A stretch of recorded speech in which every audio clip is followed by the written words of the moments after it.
4. A família Aragão e Souza.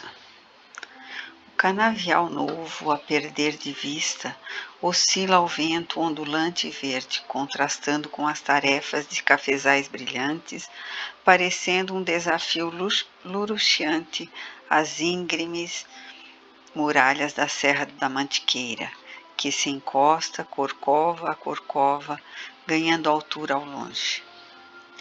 O tom marrom pardacento do capinzal sob a canícula, perdendo vitalidade, enrubesce os outeiros no lusco-fosco do entardecer.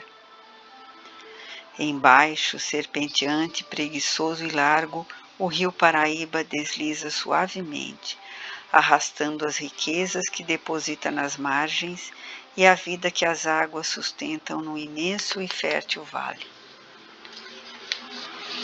A casa grande, esparramada no terreiro amplo e largo, de horizonte que se perde, é o centro dos interesses do latifúndio florescente. Aqui e ali abrem-se em flores abundantes os ipês coloridos, os flamboyants, as paineiras e acácias viçosas que confraternizam com as árvores frutíferas do pomar em festa. Distendida pelas cercanias, a senzala branca é mancha de cal no contraste das canas verdes e do cafezal exuberante. Ao fundo e ao braço do rio que se contorce, alcança e lambe quase as alvenarias do engenho novo de açúcar, febricitado pela ação contínua, a fim de dar vazão à aluvião que chega do corte recente após a queimada da palha dos lotes distantes. Outras habitações esparsas, de colonos diligentes e prósperos, falam da ufânia do senhor coronel Frederico de Aragão e Souza. Proprietário das imensas terras ricas que margeiam o rio no abençoado Vale da Promissão. Naquela região, a decadência cafeeira abre perspectiva para novas tentativas agrícolas, enquanto o ouro verde se translada para o leste da província. São realizadas as primeiras experiências açucareiras no vale, bem assim as de arroz, onde antes somente se produzia café. Homem reconhecidamente avaro, conquanto de hábitos morigerados, conseguira ampliar a fortuna que herdara dos seus pais portugueses de nascimento, que se radicaram naquela região há mais de meio século passado, plantando o ouro verde. Consorciado com Dona Maria Amélia de Albuquerque Souza, de ascendência paulistana, de que muito se orgulhava, a senhora prendada e culta, pois que recebera educação em colégio de monjas francesas, que lhe propiciaram hábitos refinados. Encontrara na esposa o vínculo precioso para manter as relações na capital, mediante as quais os seus produtos granjeavam ótimos preços no mercado interno, especialmente o café, no Porto de Santos e nas lutas constantes da exportação. Altivo, desempenado, compleição robusta, nos seus 40 e poucos anos, começava a pratear os primeiros fios de cabelo, o que lhe oferecia aspecto respeitável, impondo incontinente e natural respeito aos escravos e servos da casa. Filho único, sua mãe desencarnara quando ele contava 15 anos. Aprendera, no entanto, com o pai a administrar a fazenda e as terras férteis, que constituíam motivo de espairecimento e do ânimo de vida que mantinha o genitor após a partida da companheira que idolatrava. Não fora amante dos livros, o coronel Aragão, resultando disso, o abandono dos estudos, mas com plena integração do trabalho diário, com avidez surpreendente e que lhe fez granjear o respeito e admiração de todos. Quando ocorreu a desencarnação do pai, vítima de enfermidade atroz e pertinaz, não lhe foi difícil assenhorear-se do patrimônio, dando curso a empreendimentos ousados que se coroaram de êxito constante.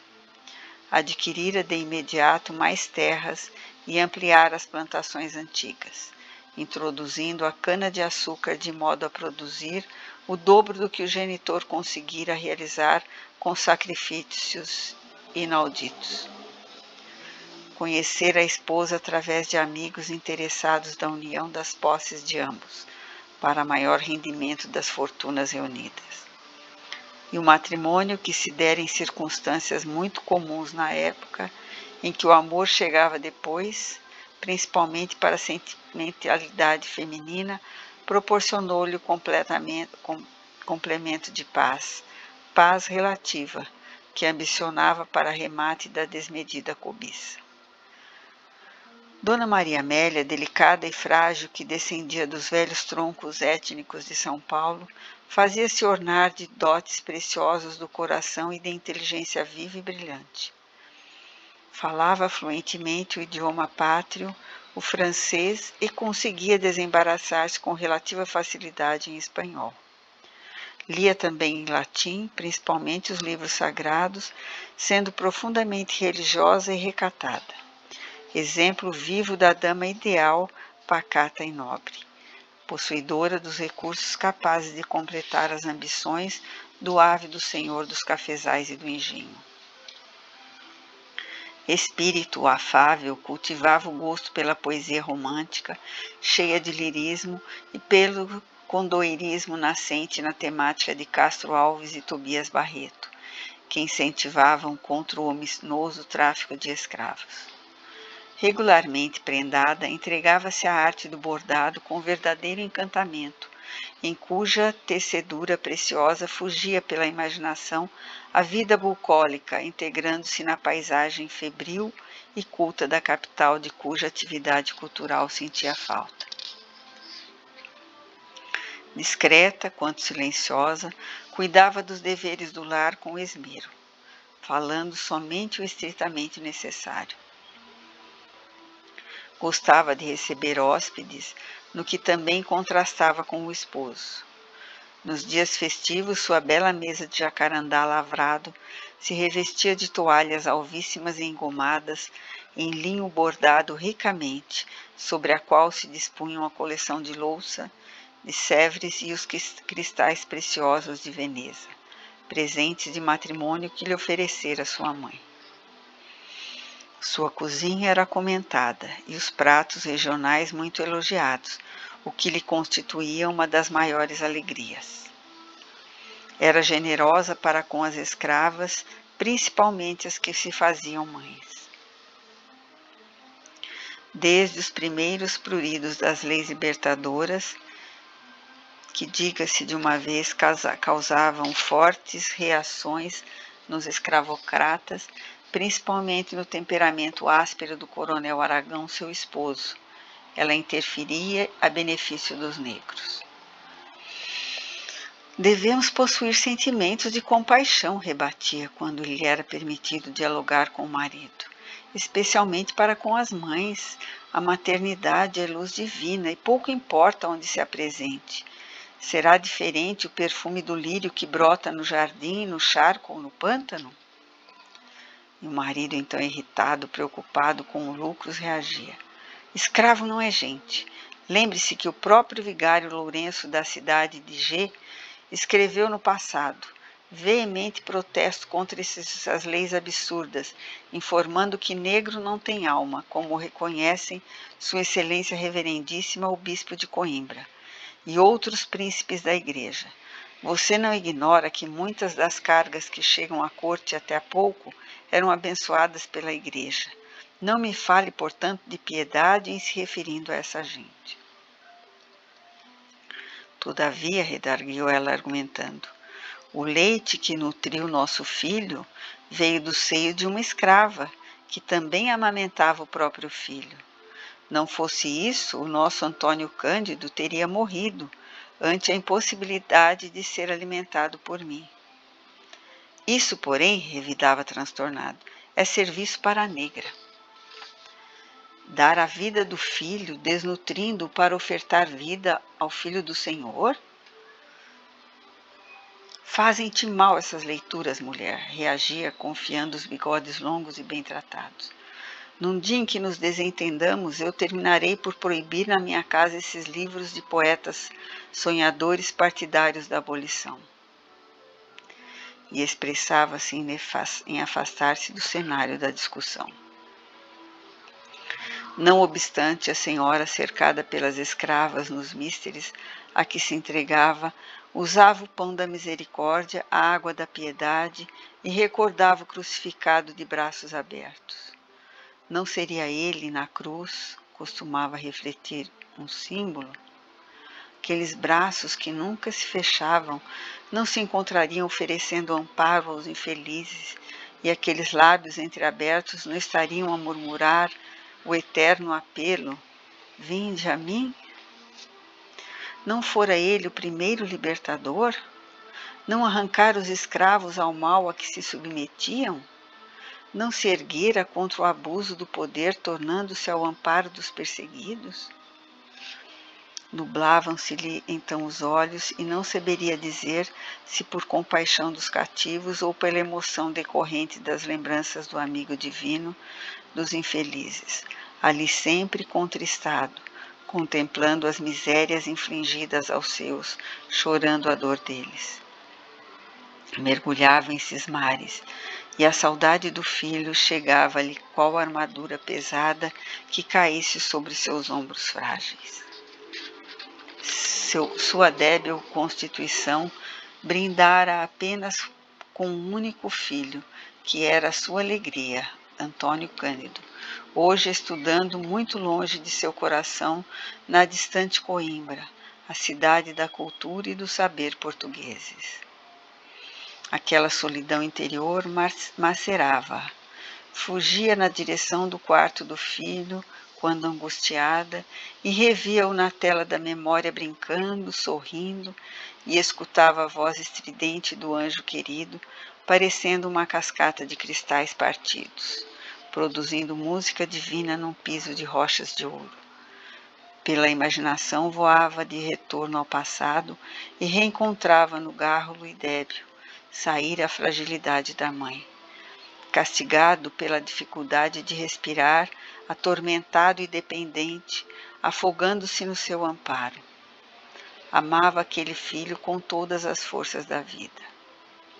O pai, é claro, ela o desculpava ao relacionar aos acontecimentos. Estava sempre imerso nos negócios e não tinha tempo para cuidar do filho. Talvez fosse por isso. Sejamos francos, na sua cobiça desmedida, ele amava apenas o dinheiro, a si mesmo num narcisismo feito de avareza. A verdade é que não gostava do filho. Sentia repulsa pelo corpo que dizia não se parecer em nada com o seu. E para que culminasse as diferenças, o rapaz era dado a leituras e não ao trabalho. Não suportava o calor nem o frio, impossibilitado, portanto, de zelar no futuro pelos largos recursos que lhe cairiam nas mãos. Mas hoje, mais amanhã, evitava-o. Sim, essa é a palavra, evitava-o. Rebuscando no fundo da alma, a mãe chegara a essa conclusão.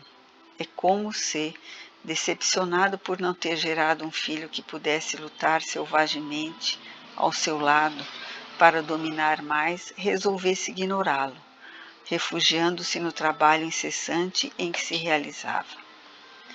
Surpreendia-o a esposa não poucas vezes, sorrindo, a galopar com Bernardo, o filho dos colonos espanhóis, forte como um touro e altivo como uma coluna de mármore em soberba posição. Sentia ciúme daquele filho de estrangeiros que parecia tomar o lugar do seu filho. Era visível a predileção do coronel por ele. Aliás, tomara conhecimento de algumas conversas de cozinha em que muitas verdades falam nas bocas irreverentes dos escravos e dos servos. Todo mundo sabe que o coronel gostaria que Bernardo fosse seu filho e Antônio Cândido houvesse nascido. Caluda, gritava sempre alguém mais vigilante. Ora essa, replicava a vingança dos oprimidos na fala da revolta. Ninguém ignora que o pai mandou o rapaz, ainda menino, para Portugal somente para se ver livre da presença dele. Assim delicado e asmático. Cruz. Essa era a verdade. Seu Antônio Cândido era um asmático. Os médicos da capital informaram que a sua vida, nem gostava de pensar, sua vida não teria possibilidade de ser muito longa, principalmente ali, à margem do Paraíba, de ar sempre abafado, sempre úmido, irrespirável no verão, insuportável no inverno para a constituição fraca do filho. O marido usara também este argumento antes de mandá-lo a Coimbra. O clima lá é excelente, dissera, e como o menino é muito inteligente, poderemos aproveitá-lo para que seja um herói das letras, já que não tem constituição para o serviço do campo. Havia ironia e despeito na frase. Bem o reconhecia. Confortava, porém, sabê-lo inteligente. Ora, e muito vivaz, memória lúcida, exceto nas horas em que era tomado por aquelas injustificáveis pavores. Senhor Deus, exclamava com a alma opressa. E pela mente revia as cenas, desde infante, o choro convulsivo, misturado à dispneia angustiante, despedaçava-o, dilacerando-a, mantendo os pequeninos olhos dilatados como se visões terrificantes o apavorassem. Tomava-o então nos braços e orava à Mãe do Redentor, suplicando amparo para o seu rebento. A custo ele adormecia, estremecendo, gemendo, inquieto.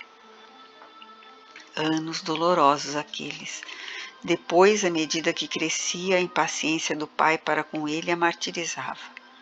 Podia-se ver-lhe a enfermidade desenhada no rosto pálido e nos estertores do peito, as dores na garganta contínuas e os pavores noturnos.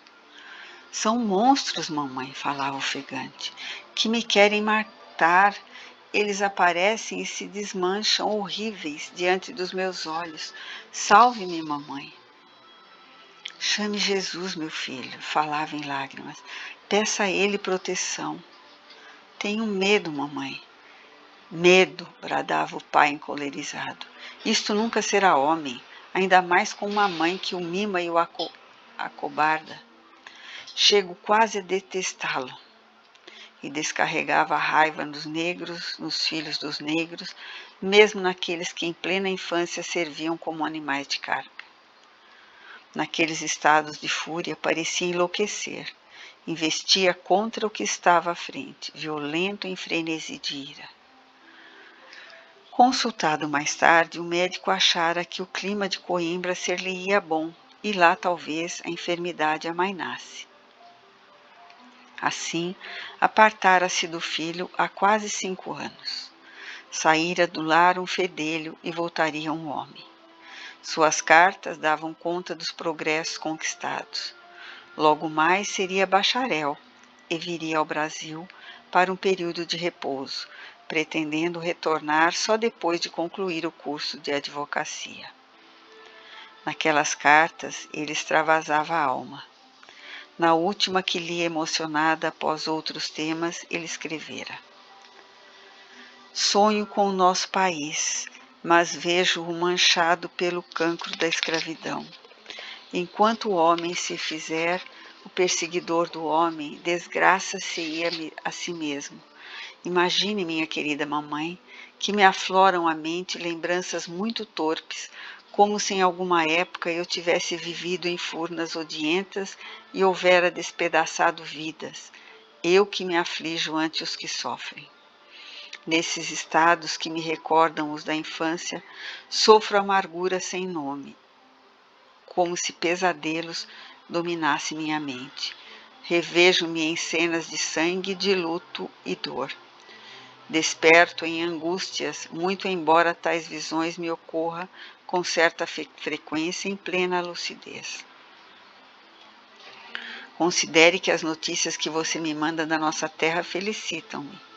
Acompanho os progressos realizados pelos abolicionistas cearenses com alegrias crescentes. chegaram-me às mãos alguns exemplares de O Cearense, que dá notícia da criação de sociedades interessada na alforria espontânea dos escravos, que vinha tendo curso desde os dias da emancipação norte-americana, com pleno apoio, inclusive, do governo naquela província, que está dispondo de verbas para tal finalidade, seguindo o exemplo do Piauí. Posso atinar com as reações do papai e a sua liderança na região, indo contra os ideais libertadores. Posso ver pela imaginação o escravo nas mãos do nosso feitor, vertendo pranto de sangue. Recordo-me da leva que chegara do norte à corte e dali ao nosso cafezal. Nunca me esquecerei daqueles olhos de tristeza, iguais aos olhos da minha mágoa interior e do surdo sofrimento do meu coração, que parece escravo sem esperança de alforria, numa noite de muitas sombras, cuja luz única é o círio aceso de sua lembrança mãe querida, clareando-me a senda e aquecendo-me, embora de longe. Lamento a hedionda guerra ceifando vidas para aplacar a sanha do ditador paraguaio. Sigo relativamente bem de saúde. As crises asmáticas diminuem agora na primavera, e conquanto as minhas existências não sejam muitas, passo regularmente. Não se preocupe em demasia. Chegam-me notícias da França, pelos periódicos que lemos na biblioteca da universidade, a respeito de uma doutrina nova, aparecida há alguns anos, que tem à frente um certo senhor Allan Kardec, antigo professor respeitável e muito amado, autor de diversas obras pedagógicas assinadas com o nome de Denisard Rivaillon, que vem escrevendo muitos livros sobre o movimento filosófico de nome Espiritismo. Segundo essa doutrina, o homem são as suas vidas anteriores, de cujos deslizes sofre na terra sobre as consequências, aprendendo a repará-los, a fim de crescer em espírito e dignidade. Eu mesmo tenho refletido sobre o assunto, e parece-me de uma clareza meridiana. Aqui, porém, vivemos sob o jugo clerical. Perdoe-me, mamãe. É o que havia de esparso, e o que havia de esparso foi destruído. Espero solicitar a amigos que passarão as férias de verão em França que me consigam alguns desses livros, a fim de instruir-me sobre o assunto, quando lhe darei conta oportunamente. Aliás, pretendo, após as festas de encerramento do currículo, com a queima das fitas e o recebimento do competente diploma, voltar a casa e assim podermos passar o Natal deste ano juntos e, possivelmente, de acordo com a minha saúde, ficar na fazenda por uma grande parte do ano vindouro de 70. Dona Maria Amélia levou a mão ao peito arfante e inundou-se de lágrimas. A carta terminava com protestos de saudades e expressões de carinho, narrando inclusive que fora encaminhada uma outra ao pai, na qual apresentava os projetos do retorno. À mesa do jantar, encantada e irradiando felicidade, falou ao marido sobre notícias trazidas pelo correio da capital que o filho enviara. Eu também recebi carta dele, respondeu secamente. Só espero que venha disposto ao trabalho e que faça jus à despesa descomunal que me dá com seus estudos na Europa. Peço vênia para recordar ao meu esposo que é nosso o dinheiro, esclareceu quase a medo, pois eu o contribuo com meus bens da minha família que por lei me pertencem, pertencendo-nos a ambos todos os bens em considerado ao nosso matrimônio, não é verdade? Não falemos sobre o assunto, então. Desejo, todavia, informar que pretendo, com sua permissão, aguardar meu filho em Santos na ocasião própria. É possível, se tivermos negócio lá por tratar. Os diálogos eram sempre curtos e rudes. Fitando-o, conjecturava a dama, pensar que cheguei a amá-lo, e ele-me somente a si e ao ouro ama. A mulher, porém, submissa e obediente ao esposo, era antes um adorno e objeto de uso do que propriamente o anjo do lar, o santuário da vida naqueles dias. O coronel Aragão, em verdade, digamos a verdade, não pertencia a qualquer corporação militar. A patente fora herdada do seu pai, que a adquirira por compra nos dias do Primeiro Império, graças à amizade expressiva que mantinha na corte entre portugueses que se rebelaram contra a coroa ultramarina. Achava a esposa uma estroína, embora a vida que a mesma se impunha, considerando-a extravagante por exibir um luxo desnecessário aos convidados nas festas tradicionais. Encerramento da colheita, fechamento do engenho, santos padroeiros, missas na fazenda. Além disso, ela se permitia alardear a sua ascendência, o que muito o irritava. Pensando mais acuradamente, compreendia, porém, que fora muito feliz com a escolha. Ela não se fazia exigente, exceto quando dizia respeito ao filho. Era meiga e sabia esquecer suas explosões de ira e azedume. Somente não lhe podia desculpar o favoritismo que mantinha em relação aos escravos. Não parecia descender de plantadores de café, em cujas glébas de terra a chibata arrancava o sangue no dorso do cativo imundo, submisso e preguiçoso. Ele preferia os escravos procedentes do norte, nas levas que chegavam à corte do Rio de Janeiro, selecionados por estrangeiros que se davam ao tráfico interno quando as secas ameaçavam as fazendas nordestinas e os senhores os trocavam por ninharia em barganhas que estavam enriquecendo muitos compradores de lá. Desagradava-o a situação, então dominante na corte. O Segundo Império, com suas assembleias legislativas, estava sendo muito condescendente com os abolicionistas. E naquele ano, talvez, a intolerância decorresse do estado de guerra em que vivia o país desde a invasão de Uruguaiana pelo Paraguai. Naqueles dias, o imperador rumara para o território miseravelmente dominado e somente saíra dali após vê-lo livre. A guerra, porém, continuava arrastando-se lentamente, custando preciosas vidas e braços que faziam falta à lavoura, que sofria decadência e aflições naqueles tristes anos. A economia nacional estava abalada e a frivolidade dos cortesões, sempre inúteis e vãos, espiaçava no coronel Aragão as farpas da idiosincrasia e da revolta. O imperador não escondia o seu caráter abolicionista, e todos sabiam que recomendara aos seus ministros que estudassem meios de conceder liberdade aos cativos vagarosamente, desde os idos de 66. Ele mesmo oferecera liberdade aos seus, colocando prêmios a quem lhe imitasse o exemplo nobre. Ante a perspectiva da chegada do filho, retornando de Coimbra, gostaria de iniciá-lo no zelo e na guarda da propriedade. Temia, porém, que o filho fosse apenas um inútil usurpador do seu esforço na acendrada luta pela preservação do patrimônio. Era, todavia, seu único herdeiro, e não tinha como esquecê-lo. Suas reações imprevisíveis eram conhecidas na casa grande e na senzala, no engenho e na plantação. Escravo não lhe recebia perdão e para vendê-lo a outro senhor, despedaçando a família como escarmento, para outros calcetas era questão de somenos importância.